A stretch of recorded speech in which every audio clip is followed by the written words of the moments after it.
At BitSocket, we pride ourselves in being honest, and we think you, our 250 viewers, appreciate that.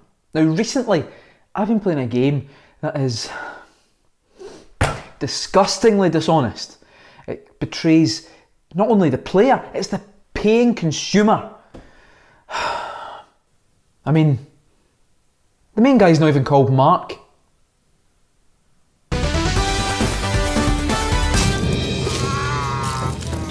Mark of the Ninja, very misleading title aside, has recently been released in razor sharp HD on all the usual suspects, including my slightly concave Nintendo Switch. Even though the game has been out for 6 years, this is actually my first time playing it, although I came to it with very high expectations because everyone and their old fucking gran has been talking up big style.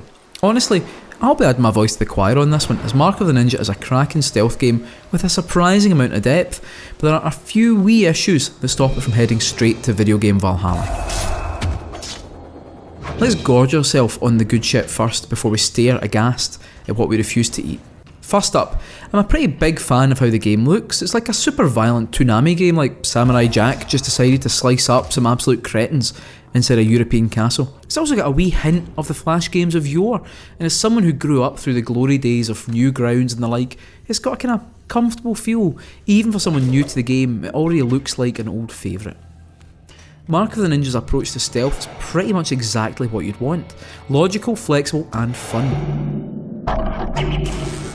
If you keep out of a guard's eyeline, either by staying above them or creeping through vents or behind huge convenient plant pots, you'll be fine and rewarded extra points when they walk past. But that also goes both ways. As soon as a guard is out of your direct line of vision, say blocked by a ledge, they also disappear off your screen, only showing their last known location and little visual clues about any sounds they might be making. For those of you that want to play the game without killing any guards, which is possible, this will add even more challenge and help keep you focused. For me, it caused other issues, which I'll talk about in a minute. As you play, you'll find that you can hide enemy bodies in bins, under the ground via vents, and even suspend them from ledges to freak out other guards, giving you an unmissable distraction right when you need to get past a large group. The main character, still not called Mark, also has access to a wealth of ninja tools from smoke bombs to caltrips, so your approach to each level or even each room can change on the fly. When you decide to engage in combat, which is suitably gory and fun, the best way to approach every encounter is via blind spots, either behind, above or below as... Right, I'm going to call him Mark for the rest of you, as Mark is a fragile butterfly and doesn't do well in aggressive encounters. He's like me in that way, except I don't bring a sword to work. It's Mark's gentleness of spirit and body that causes me issues. You see, I'm really bad at this game. I keep fucking up the controls. I hit the throw and dart button instead of the sword button when I get stressed, and let me tell you, those throwing darts do nothing but antagonise the guards. It makes them shoot me dead, and that's a problem for me.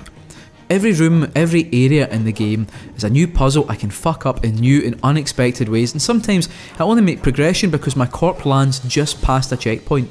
Is this frustrating? You bet. Occasionally the levels feel a touch unfair. For example, why are there so many insta-kill laser beams in office buildings? Who's putting them there? Because it's a bad idea, and I'm pretty sure it's against health and safety regulations. Also, why are the dogs practically omniscient? You can fart in the real world and the dogs in the game will start barking.